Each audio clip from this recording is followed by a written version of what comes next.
नमस्कार मित्रांनो. या व्हिडिओमध्ये आपण ऐकणार आहोत तुमचे जीवन बदलून टाकणारे स्वामी विचार. शेवटपर्यंत नक्की ऐका. आज आपण जाणून घेणार आहोत असे विचार जे फक्त मनाला शांत करत नाहीत तर संपूर्ण जीवन बदलण्याची ताकद ठेवतात. हे विचार आहेत श्री स्वामी समर्थांचे. स्वामी म्हणतात, भिऊ नकोस, मी तुझ्या पाठीशी आहे. या एका वाक्यात संपूर्ण आयुष्याचा आधार दडलेला आहे. आपण आयुष्यात अनेक संकटांना सामोरे जातो. नोकरीची चिंता, घरातील अडचणी, आरोग्याच्या समस्या, अपयश. पण जेव्हा मन खचते तेव्हा हे वाक्य आठवा, जर देव आपल्यासोबत आहे तर भीतीला जागाच नाही. दुसरा महत्वाचा विचार, जिथे श्रद्धा तिथे चमत्कार. आजकाल लोकांना लगेच परिणाम हवेत, पण स्वामी शिकवतात की श्रद्धा आणि संयम असला की योग्य वेळी योग्य गोष्ट घडते. श्रद्धा म्हणजे अंधविश्वास नाही, तर पूर्ण विश्वास. तुम्ही प्रयत्न करा आणि बाकी सर्व स्वामींवर सोडा.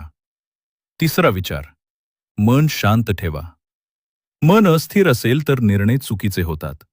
राग, मत्सर, तुलना हे सर्व आपल्या मनाला अस्वस्थ करतात.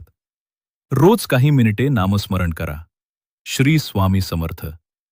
हळूहळू मन स्थिर होईल आणि विचार सकारात्मक बनतील.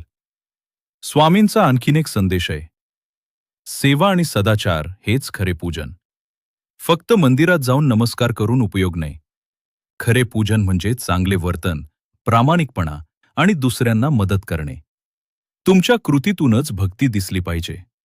पाचवा जीवन बदलणारा विचार, कठीण प्रसंग हा तुमच्या सामर्थ्याची परीक्षा असतो. संकट आले की आपण विचार करतो, हे माझ्याबरोबरच का? पण स्वामी सांगतात की संकट म्हणजे शिक्षा नाही तर शिकवण आहे. प्रत्येक अडचण आपल्याला अधिक मजबूत बनवते. प्रिय भक्तांनो, जीवन बदलण्यासाठी मोठे चमत्कार लागतात असं नाही. फक्त विचार बदला. भीतीऐवजी विश्वास ठेवा. नकारात्मकतेऐवजी नामस्मरण करा. तक्रारीऐवजी कृतज्ञता ठेवा. रोज सकाळी उठल्यावर आणि रात्री झोपण्यापूर्वी फक्त एकदा मनापासून म्हणा, श्री स्वामी समर्थ. हळूहळू तुमच्या आयुष्यात शांतता, धैर्य आणि यश येऊ लागेल. शेवटी एकच संदेश, स्वामींवर पूर्ण विश्वास ठेवा. ते आपल्या भक्तांची कधीही उपेक्षा करत नाहीत. श्री स्वामी समर्थ. हा व्हिडिओ आवडल्यास लाईक, शेअर आणि सबस्क्राईब करायला विसरू नका.